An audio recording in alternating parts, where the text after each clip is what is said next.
All right, Ravens fans, we're going to react to ESPN's latest mock draft coming up here in just a moment. But we picked up 84 big likes on our last video.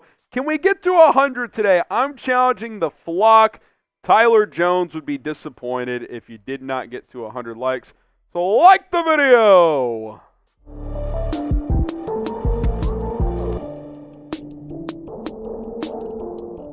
It is the Ravens Rundown. Shout out Tyler Jones. I'm Harrison Graham filling in, and on today's show, we are reacting to Field Yates' latest 2-round mock draft for the Ravens. He did all teams, but obviously a couple of selections for Baltimore in there. You look at what Baltimore's top needs entering this offseason are. They could add to the offensive line. Obviously, they brought in Kyle Van Noy, so that need is a little less now, but you could still add a pass rusher. Need a corner. Certainly could use a receiver. Odell Beckham not coming back, it sounds like. And then safety as well, with Geno Stone exiting this offseason. Now, these were the picks leading up to Baltimore at number 30. I thought they were notable because a couple of guys I would have been interested in. Xavier Worthy to the Bills at number 28. Buffalo obviously in dire need of a receiver now. Cooper DeJean, the defensive back out of Iowa, which means kind of one of the surprises in this mock, which happens to go to Baltimore. Kingsley Suamataia, I think I got that right, from Yale. Suamataia at number 30 overall. He is a fascinating player in this draft because obviously small school, out of BYU, excuse me. The Yale guy is he's the other tackle in this class, Kieran. I get these two guys mixed up. Omega DJ, thank you, Coop, producer Coop. But Kingsley out of BYU, a physical specimen, and he could sneak into round one. I'll be honest, I thought this was a little rich for me, but here's what Field Yates had to say about this selection. He said, Baltimore will be filling at least one spot along the offensive line in the draft following the trade of Morgan Moses and departure of John Simpson in free agency. In fact, he continues, both tackle spots bear monitoring as Ronnie Stanley reworked his deal this offseason and is now scheduled to be a free agent in 2025. So Suamataia moves extremely well and can open lanes in space, but he might require some time to develop. You look at his profile a little bit here. Good size, 6'5", 326, long wingspan, which these teams really, really value. That's why he's been rising up boards. And he's athletic, man. A 5'40" just about at that size is pretty impressive. He's got good quickness, can hold off defenders with his strength.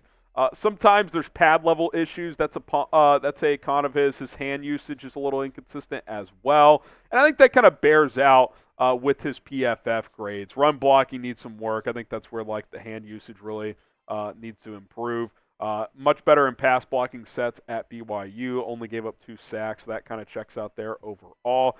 This is a traits pick. There's no question about it. There's some technique work still needed, but you know, this is probably the 7th or 8th tackle in this class, so that's kind of what you're going to get when it comes down to it. And again, you'd be looking to replace Morgan Moses there at that right tackle spot. This is who was in place this past year.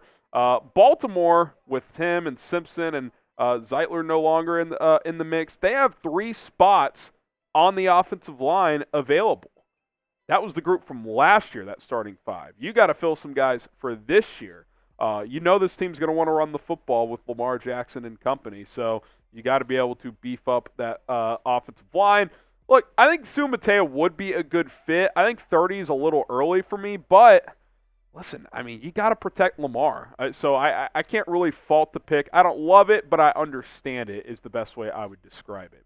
Do you want the Ravens to draft Kingsley Suamataia, type D for draft or type P for pass? Put your GM cap on right now here on the Ravens Rundown and spam the comment section. Now, there are a few other options that I would consider here. Like, I would almost rather take Patrick Paul a little bit later, the offensive tackle out of Houston. I think he's got similar traits, and you could get him a little bit later on. I mentioned the Yale tackle. You could get him a little bit later on here. This is a super deep offensive tackle class, so it's not Suamataia or bust. They could certainly find some other options. Coming up, Baltimore's 2nd-round draft pick in this ESPN 2-round mock from Field Yates.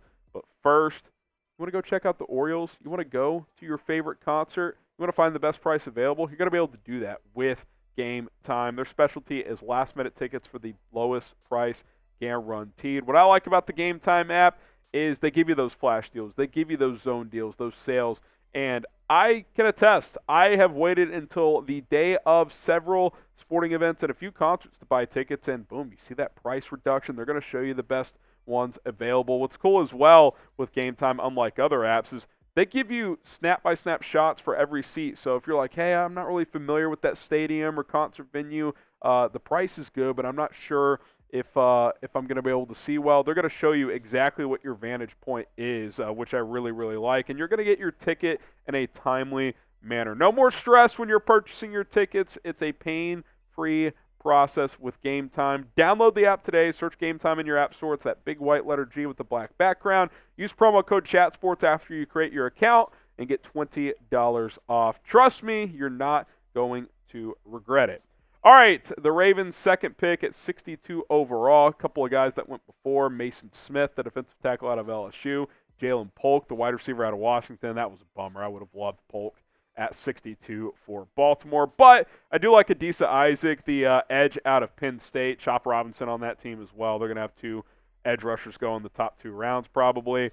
You know the Ravens like their pass rushers. They like their front 7 guys, and Isaac feels like a prototypical Baltimore Raven, right? You bring him in here, get after the passer. They need a guy to help replace Jadeveon Clowney. Obviously, this quote was before they brought back Kyle Van Noy, so keep that in mind here. Field Yates throwing out there. I still think it's relevant because they still need to help replace Clowney's production. Obviously, Van Noy is back. But did want to kind of make that note as well. The explosive Isaac had 7.5 sacks last season, and his 16.8% pressure rate ranked 7th in the nation. So this guy knows how to get after the passer. And I like his body type for a 3-4 defense. 6'4", just under 250. He can play that true outside linebacker spot. He's athletic enough to do it as well. Good strength, good physicality. He could get better with his hands, but if he polishes up a little bit, I think he can be a really, really good situational pass rusher in the NFL. 7.5 sacks this past season, 16.5 TFLs. We talked about the pressure rate. So he's a guy that I think could come in as a rookie, be a rotation guy, then by year 2 be a starter. So that's why bringing back Kyle Van Noy was so big, because if they need him to start, he can do that as that vet. Bring in Isaac to be a situational rusher and learn from these vets. Help us out. Again, if you want more Ravens content, mock drafts, draft targets, etc., like the video. We're trying to get 100 likes on today's show. We would greatly, greatly appreciate it.